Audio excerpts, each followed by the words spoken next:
பொதுக்குழு கூட்டம், புதிய நிர்வாகிகள் தேர்வு இப்பொழுது இங்கே நடைபெற்றுக் கொண்டிருக்கிறது.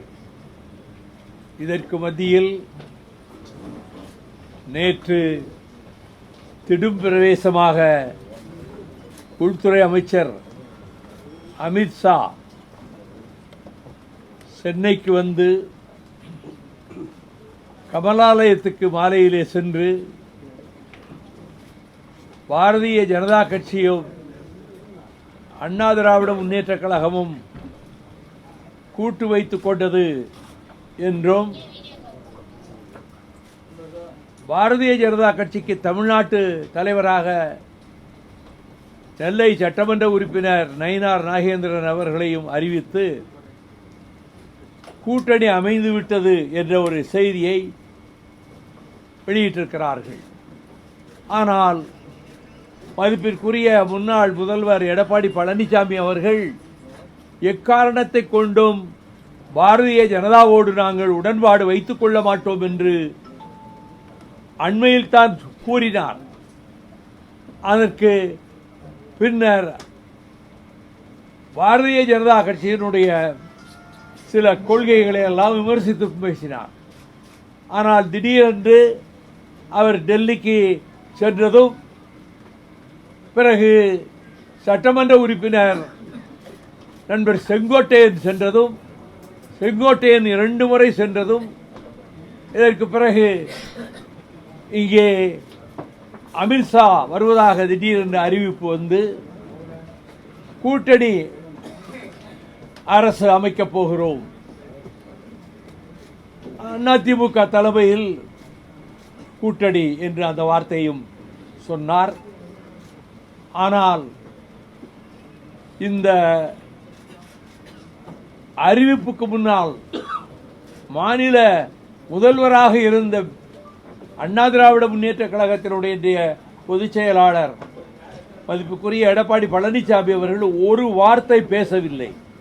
கூட்டணி அமைகிறது அவர் தலைமையில் என்று சொன்னால் 5 நிமிடமாவது அவர் பேசி இவர்களை வரவேற்று முறைப்படி அதற்கு பிறகு பிஜேபி பேசினால் அது கூட்டணிக்கு ஆரோக்கியமானதாகவும் ஒரு உண்மையான கூட்டணி அமைவதாகவும் தெரியும். அவர் மௌனசாமி போல பேசாம அமைதியாக அமர்ந்து விட்டு முழுவதையும் அமித்ஷா அவர்களே பேசி சில கேள்விகளுக்கு சொன்ன பதில்கள் எல்லாம் தமிழ்நாட்டுக்கு சாதகமாக எந்த முடிவையும் அவர் அறிவிக்கவில்லை என்பதையும், இந்த கூட்டணி எக்காரணத்தை முன்னிட்டும் பிஜேபியோடு சேரமாட்டோம் என்று சொன்ன மதிப்புக்குரிய எடப்பாடி பழனிசாமி அவர்கள் இப்பொழுது இப்படி திடீரென்று அவர்கள் முடிவெடுத்து அறிவித்திருப்பதும் இது நிலைக்குமா, இது நீடிக்குமா, அல்லது ஒரு 3-4 மாதத்துக்குள் அவர்களுக்குள்ளே ஒரு கருத்து வேறுபாடு உருவாகி குறையுமா, எதுவுமே தெரியாது. ஆனால் அவர்கள் பாரதிய ஜனதாவுக்கு எடுபிடி போல இருந்து கொண்டுதான் நேற்றைக்கு அந்த நிகழ்ச்சியை நடத்தி காட்டினார்களே தவிர அண்ணா திராவிட முன்னேற்ற கழகத்திலே இருந்து ஒரு வார்த்தை யாரும் பேசவே இல்லை. ஆகவே இந்த கூட்டணியை பொறுத்தமட்டில் அவர்கள் கூட்டணி நீடித்தாலும் சரி, நீடிக்காவிட்டாலும் சரி, அல்லது யாராவது 1-2 கட்சிகளை இனியும் புதிதாக சேர்த்துக் கொண்டு அவர்கள் கூட்டணி நாங்கள் பெரிய பலமான கூட்டணி என்று சொன்னாலும், திராவிட முன்னேற்ற கழகத்தின் தலைமையிலே இருக்கக்கூடிய நம்முடைய கூட்டணி மிகப்பெரிய வெற்றியை பெறும். 234 தொகுதிகளிலும் வெற்றி என்ற இலக்கை முன்வைத்து தமிழகத்தினுடைய முதலமைச்சரும் நம்முடைய கூட்டணியினுடைய தலைவருமான இந்தியா கூட்டணியிலேயே முக்கிய அங்கம் வகிக்கின்ற தமிழகத்தினுடைய முதலமைச்சர்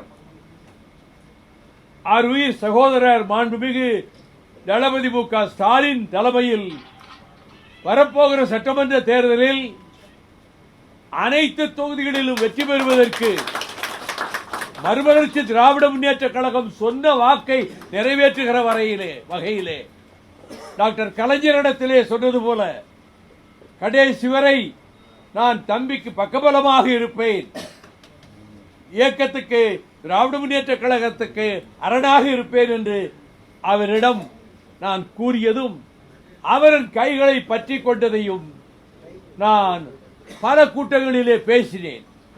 உண்மையிலே இவர் அப்படி டாக்டர் கலைஞரிடம் வைகோ பேசியிருப்பாரா, அல்லது நம்மை திருப்திப்படுத்துவதற்காக அரசியல் அரங்கத்திலே புதிதாக கற்பனையாக சொல்கிறாரா என்ற கேள்வியை கூட சிலர் எழுப்பிக் கொண்டிருக்கக்கூடும்.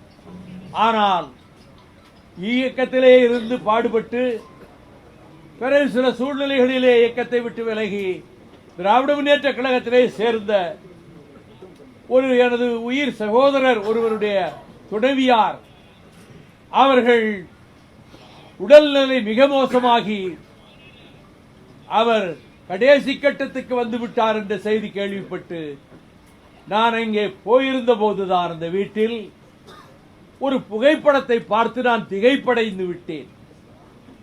கலைஞர்களுடைய கரம் என்னுடைய கரத்தை பற்றி கொண்டிருக்கிறது. எனக்கு பக்கத்திலே மாண்புமிகு முதலமைச்சர் தளபதி ஸ்டாலின் அவர்கள் நிற்கிறார்கள். இதை நான் நூற்றுக்கணக்கான கூட்டங்களிலே பேசினேன். இவர் இப்படி சொன்னாருங்கிறதுக்கு, பேசினாருங்கிறதுக்கு என்ன ஆதாரம் என்று கூட யாரும் கேட்கலாம். அவர் கையை பற்றி கொண்டார். நான் உங்களுக்கு பக்கபலமாக இருந்தது போல தம்பிக்கு கடைசி வரை பக்கபலமாக இருப்பேன் என்று சொன்னதை நிரூபிக்கின்ற வகையிலே அந்த புகைப்படம் இருக்கிறது. 2 நாட்களுக்குள் நம்முடைய அலுவலகத்திலேயே அந்த புகைப்படத்தை கொண்டு வந்து வைக்கப் போகிறேன். என்றால் கடைசி சந்திப்பு, அதில் என்ன நடந்ததுன்னு நான் பேசியிருக்கிறேன். அதுக்கு சாட்சியமாக இந்த புகைப்படம் அமைந்திருக்கிறது. ஆகவே நாம் எடுத்த முடிவிலே உறுதியாக இருக்கிறோம். எந்த விதமான சலனமோ சஞ்சலனமோ சபலமோ எதுவுமே இல்லை. நாம் ஆளுகிற அரசுக்கு மாறாக ஒரு கருத்தையும் நம்மவர்களில் யாரும் எந்த மேடையிலும் பேசுவதில்லை. நாம் அதுபோல எந்த ஆர்ப்பாட்டமும் நடத்தவில்லை. சொன்ன விதத்திலேயே. என்றால் மற்ற கட்சிகளுக்கும் நமக்குள்ள வித்தியாசம், மற்ற கட்சிகள் தனித்தனி கட்சிகள், அவர்கள் இப்பொழுது கூட்டணிக்கு வந்து சேர்ந்திருக்கிறார்கள். நாம் அதிலே ஒரு அங்கமாக இருந்தவர்கள். நாம் எல்லோரும் திமுகவின் அங்கமாக இருந்து 93 நான் வெளியேற்றப்பட்ட பிறகு ஆரம்பிக்கப்பட்ட ஒரு தனி கட்சி. 31 வருடங்களாக நாம் பாடுபட்டு நடத்தி கொண்டு வருகிறோம். அந்த கட்சி கூட்டணி வைத்திருப்பதற்கும் மற்ற கட்சிகள் கூட்டணியிலே இருப்பதற்கும் பெருத்த வேறுபாடு இருக்கிறது என்பதனாலே நாம் சொல்லுகிற ஒவ்வொரு வார்த்தையும் ஒவ்வொரு சொல்லும் அதற்கு 100 விதமான அர்த்தங்களை கற்பிக்க பலர் தயாராக இருக்கிற காரணத்தால் நாம் மிகுந்த எச்சரிக்கையோடு இந்த கூட்டணியை வெற்றிகரமாக கூட்டணியிலே நம்முடைய பங்கை செலுத்த வேண்டும் என்று முடிவு செய்திருக்கிறோம். நம்முடைய மறுமலர்ச்சி தொழிலாளர் முன்னணி தோழர்கள் உண்மையான தியாகிகள். வேறு நிறுவனங்களுக்கு சென்று இதே தொழிலாளர்கள் அங்குள்ள அமைப்பில் சேர்ந்தால் பதவிகள் கிடைக்கலாம். ஆனால் வேறு எந்த தொழிற்சங்கத்துக்கும் போக மாட்டோம். மறுமலர்ச்சி திமுகவினுடைய தொழிற்சங்கமான மறுமலர்ச்சி தொழிலாளர் முன்னணியில் தான் நாங்கள் தொடர்ந்து பாடுபடுவோம் என்று முடிவெடுத்து செயல்படுகிற என் தோழர்களாகிய உங்கள் அனைவருக்கும், புதிய நிர்வாகிகளுக்கும் என்னுடைய வாழ்த்துக்களை, தலைமை கழகத்தினுடைய வாழ்த்துக்களை, பாராட்டுக்களை நான் மகிழ்ச்சியோடு இந்த நேரத்திலே தெரிவித்துக் கொள்கிறேன். உங்களுடைய பங்களிப்பும் தேர்தலிலே மிகப்பெரிய அளவிலே இருக்கும் என்பது எனக்கு நன்றாக தெரியும். நீங்கள் லட்சியவாதிகள், கொள்கைக்காக இருப்பவர்கள், கொள்கைக்காக பாடுபடுகிறவர்கள். அந்த வகையில் நம்முடைய தொழிலாளர் தோழர்களை மற்றவர்களுக்கு எடுத்துக்காட்டாக இருக்கிற அளவுக்கு இந்த தேர்தல் வருகிற காலத்திலே உங்களுடைய பணி இருக்க வேண்டும் என்பதையும் நான் அன்போடும் உரிமையோடும் உங்களிடம் கேட்டுக்கொள்கிறேன்.